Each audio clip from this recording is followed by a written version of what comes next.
Hey there, thank you for waking up with Happy Ass, where we come together to grow mind, body, and spirit so we can in turn go out and make the world a brighter and sweeter place to live. Well, y'all, good morning, good morning. I want to thank really quickly a few of my sponsors because this is a pop-up and we don't do all of them.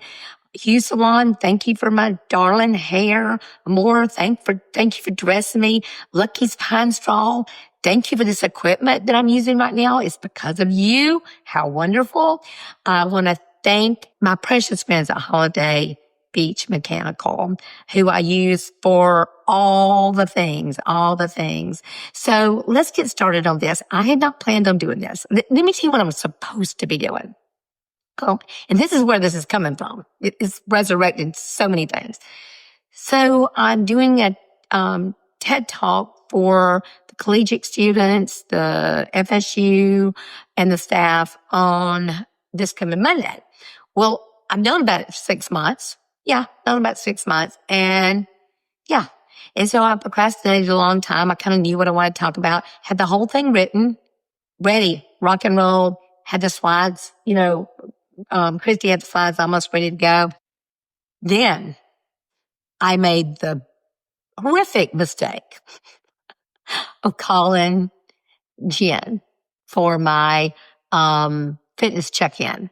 So we talked about everything but fitness. Remember, I've told you that the things that we have inside of us are usually caused by something else. They're not the thing that we think it is.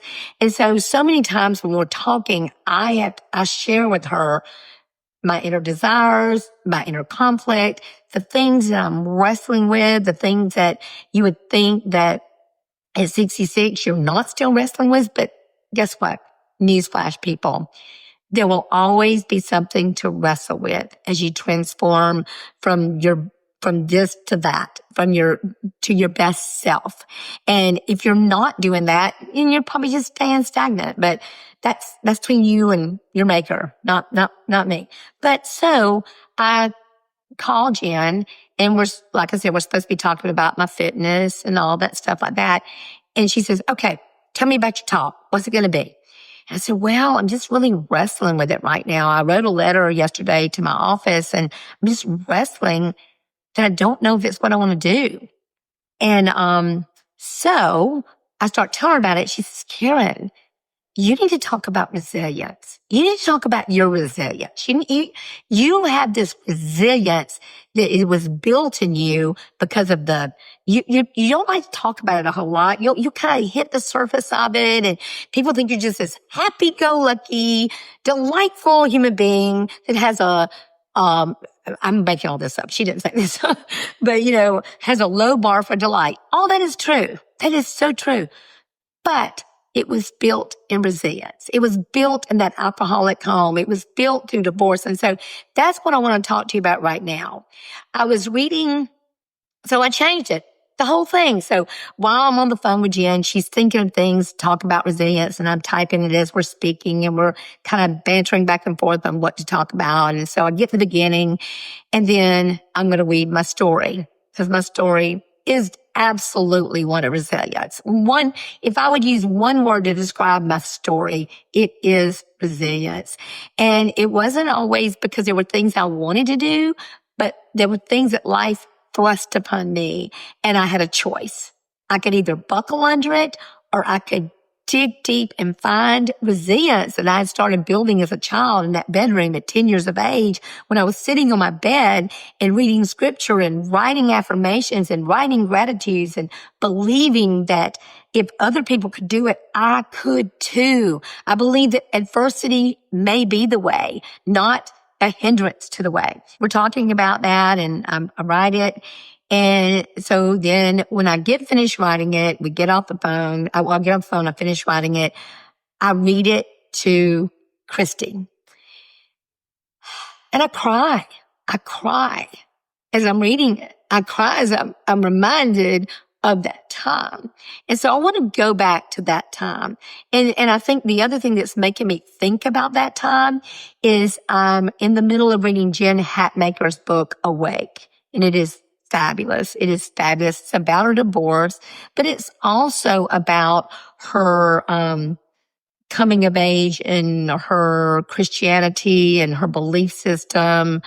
Um, you know, just the hierarchy of religion and being trapped in the rules and all the regulations. And I think she's learning to find a new place in her Christian faith, and it's just a great book. So I'm reading that. And y'all, when she told the tale of how she found out her husband was having an affair, it broke me. I mean, it was like I was back there again. It was like my heart was ripped in two. I could just feel it welling up inside of me. And, it was a dark, dark time for me. And I know I've heard it. I remember psychologists saying that divorce is harder than death. It's more on the scale of stress. It's higher stress than death. And you know what? Please, I hope you take this in the way it's intended. Divorce, infidelity, the things that happened to me when my starter husband left was way harder than Hugh's death. It broke me. It shattered me. It made me rethink everything I ever thought about trust and people. And it made me think my life was over. When Hugh passed away, now I won't say it was beautiful, but our life together was beautiful. It was beautiful. It was so lovely. And God just gave him to me and brought my life this beautiful gift of Hugh Smith. So when he passed away, it was really hard to not realize that I had been given this gift. While for a short time, it was one of the most beautiful, magical gifts of my life. And every memory of Hugh, every thought of Hugh was something to be celebrated and talked about and honored. But when divorce happened, it tore everything asunder. It tore everything asunder. And I think because the way it happened, the infidelity, the shock of it all, the not knowing in your heart that something's wrong, but not wanting to face it, not wanting to believe it. When starter husband left, and I've told you this story before, but it's important to know where I felt about this. And I want to tell you some of the mistakes I made, because I'm hoping someone out there may hear this and they may take this and use some of the mistakes that I made and not make them in your own life. So the kids were 10, I think 12, maybe, I don't know, 10, 13, 16. I don't really remember exactly the ages of the kids, because I'm telling you, I was broken. It broke me. I couldn't sleep. I couldn't eat. I was nauseated for just weeks. I mean, weeks. I felt like, the song, this is an old song. There was a song, "Why do the birds go on singing? Why do the stars shine above? Don't they know it's the end of the world?" That's how I felt. I felt like I was in a Charlie Brown movie. The things were going wah, wah. I just felt paralyzed, just paralyzed. I couldn't sleep, couldn't eat. It was horrible. But yet I had 3 children. I had 3 kids. I had a job. I was barely making ends meet as it was, with Scott being there. And then my teaching job, we were barely making ends meet. I was wearing Goodwill clothes. I think I'd already finished school. I was no longer working on the golf course as a traveling tavern wait. And thank God I had finished school, and thank God I was working, I think at Surfside Middle School, and they were wonderful. The people there were so fabulous. It's just such a dear place in my heart, of kindness and love and just camaraderie. It was one of the things that saved me. And so, I was just broken, and I, went back to what I knew: prayer, belief that God wouldn't keep me there, but I was physically sick. Physically sick. And I couldn't figure out, how do I take care of these kids? How do I take care of my life? How do I teach? How do I pay the bills when I already couldn't pay the bills? Because when he left, he contributed nothing. Nothing. And I don't want to talk unkind about somebody, but it's such a part of my story. And let me add this in here now that I know now. He, just like mistakes that I made, would give anything to go back and change the mistakes that he made. He would give anything. I promise you, the hurt that he continues to feel for the choices that he made, because he was a good man. He was a good man that made a really bad decision and stayed in that decision. And I hate to use the word sin, but just think of it as missing the mark, because we all do it. I had a Sunday school teacher that said, sin will make you go further than you intended to go, stay longer than you intended to stay, and pay far more than you intended to pay. And so I think that's what happened in the life of my starter husband. I think it hurt him badly, way more than me in the long run, because my life turned out absolutely beautiful, and it still continued to turn out beautiful. But at that time, it didn't feel beautiful at all. It did not feel beautiful in the least. I had people that prayed with me. Vicki McMichaels, I think, she was Vicki Ayers at the time, I think. Vicki McMichaels, she would grab me and pull me into the bathroom, and she would just pray with me. And it gave life to me. But let me tell you the thing that I did wrong so that you won't do it wrong. And I regret this to this day. I can only make amends with my life. I can't go back and change it. I was so hurt by what happened. Shocked. I was the kind of person that said, oh, I could put my husband in a room with a bunch of naked women. He wouldn't do anything. Y'all, that's dumb. That's a dumb thing to say. I was just so believing that could not happen to me. If you had told me that would have happened to me, I would have told you you've lost your ever-loving mind, not happening to me. The idea of me checking that divorce box was just absolutely horrible to me. I didn't even imagine, because I was so broken. As I started to come out of it a little bit, I was so upset that he left us like he left us, without money, without any support, very little to do with the kids, because he had a new life. He had a new life with a new group of people, and he didn't know how to handle it. You know what? You don't listen when you're in the middle of something. You can look back on it, and you can also tell somebody how to do something when you haven't done it and you haven't been in it. So no judgment here, because we all have made mistakes that we wish we could go back and do a do-over. So we were trying to figure it all out. We didn't have money. I was still not feeling well, but I didn't talk kind about him. I didn't talk kind about him from the kids. I did not protect the kids from what he did. And I should have. I should have been more protective of their feelings. I should have been more thoughtful that this was their dad. This was their dad who had taken them to baseball, who took them to Sunday school. He coached their team. I mean, this was their dad who they loved and revered and honored. And yet I was putting him down. I was talking unkind about him. Yes, what he did hurt all of us, but I didn't have to add to that. I didn't have to add to that at all.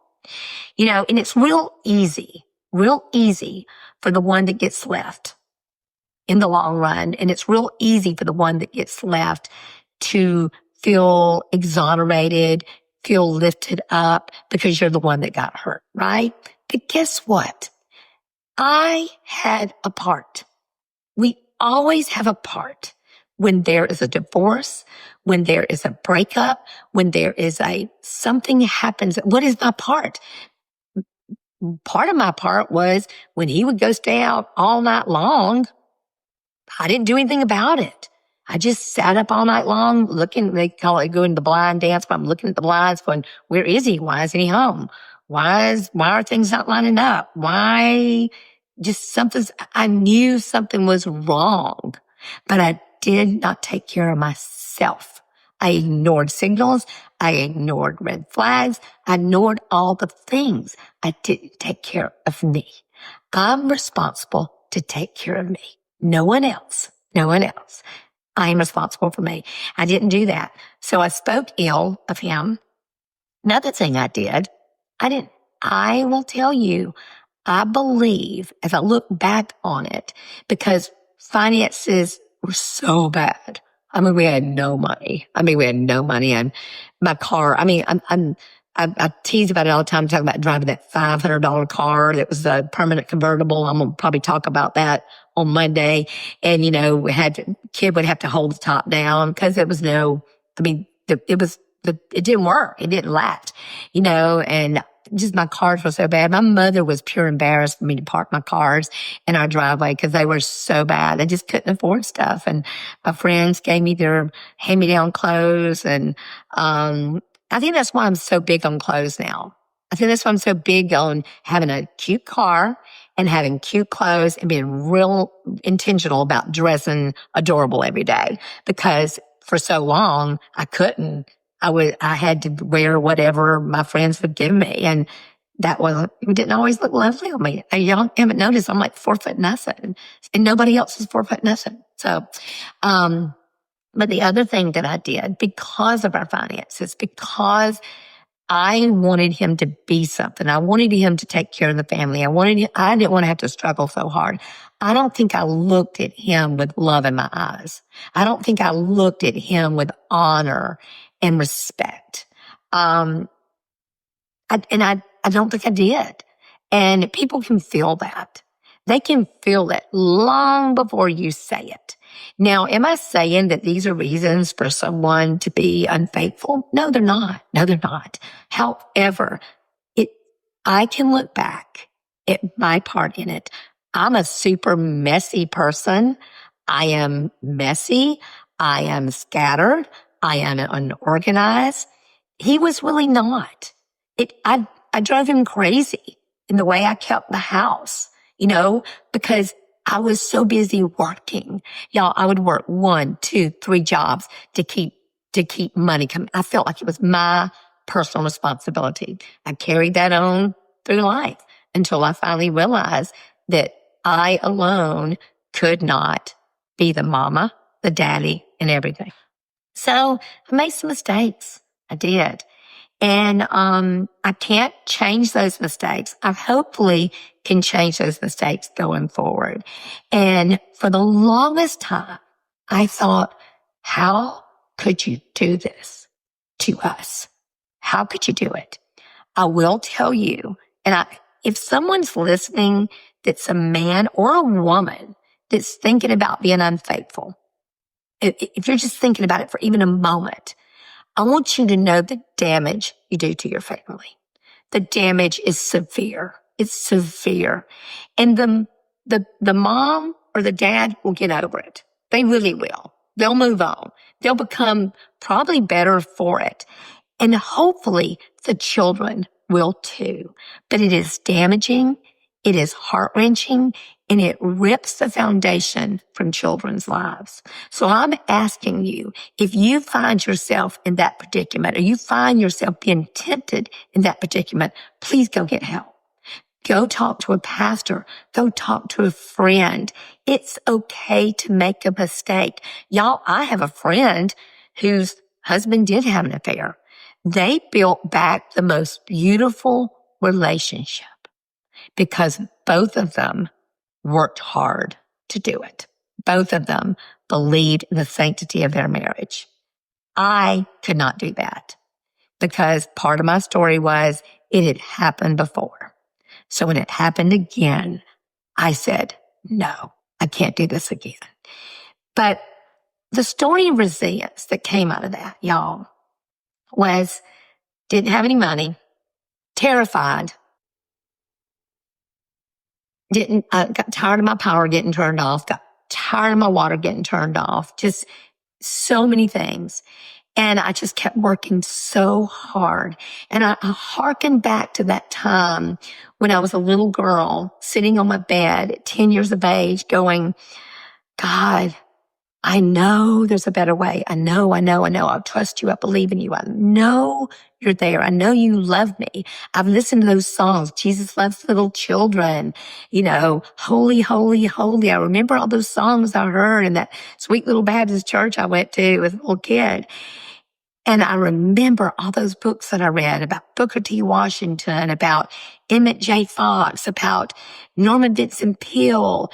I remember those books and all the people who started out and they had tough, tough lives and they made it and they just reached inside and got that resilience, that tenacity and that strength that all of us have. And the crazy thing about it all, y'all, is there's no shortcut. There's no shortcut to resilience. It is deep inside of us, and it can only be brought out in tragedy, with trials, and when things are not going right, and we are knocked down again and again and again. That is when those resilience muscles are built. Y'all, without that time, without that alcoholic home, without that infidelity, without that divorce, without that just brokenness in money and in spirit. No, my spirit wasn't broken. Spirit's never been broken. Praise God. With all that brokenness, I was able, with the help of so many precious people, build a company and a life that I'm so proud of. I'm so proud of. Because of all that, that resilience has made in me the ability to know that when things don't work out, that's okay. A way can be made. And you know what? God just shows up. He sends angels. He sends people. And you know what? When you set yourself on fire for something you believe in, but for something you want, people will come and help you burn fires of just greatness, y'all. I promise you it happens. But I don't want to look back on those things, those times, and not learn the lessons that I don't want to repeat. I don't want to ever, because I've heard people say this, I'll never be the same. No, you won't. You'll be better. You'll be far better than you ever were before. And I also never want to say, I'm never going to forgive. I'm never going to love. I do love. I do forgive, because without all of that, I would not be where I am today. And I believe my starter husband can have a beautiful, beautiful, beautiful life. He's a good human. He's a good person. And I'm sure he's doing good things in his life where he is now. But we have to forgive ourselves, and then we have to change our lives. And if we mess up, just get right back up, ask for God's help, and do it again. Y'all, I hope any of that made any sense whatsoever. Sometimes I don't even like to go back and look at these. I'm scared. I'm going, what did I say? What did I say? But my whole point of this, and I hope I haven't hurt anyone, and I really don't want to hurt my children, but, because they're grown adults and they are living new things. Oh, one more thing that I want to say that I wish I had done, that if I could go back and I would do it over. I wish I had had the money and the resources to put every one of my kids in therapy, to put them in therapy, and myself too. I wish I had done that. I think that would have been a very smart move. We did stay in church. We did have loving people all around us. At the time, my mother was still alive. And the best part of my story is that 6 months later, I started dating Hugh F. Smith. We dated for 5 years. We built a beautiful life together. He helped me heal. He loved all of me. The messy, the unorganized, all of it. What he saw in me was an inspired, tough, resilient, loving human that he loved too, and God loved too. All right, I think that's enough for today. So thank you so much for hanging with my happy ass life. Thank you for what it's grown to be. Thank you for loving us at Beachy Beach. Thank you for just loving me, warts and all, scatterbrain and all, mess ups and all. I really thank you so much. I thank my kids. I thank God. I thank God for loving me through everything that I have been through. Be sweet, y'all.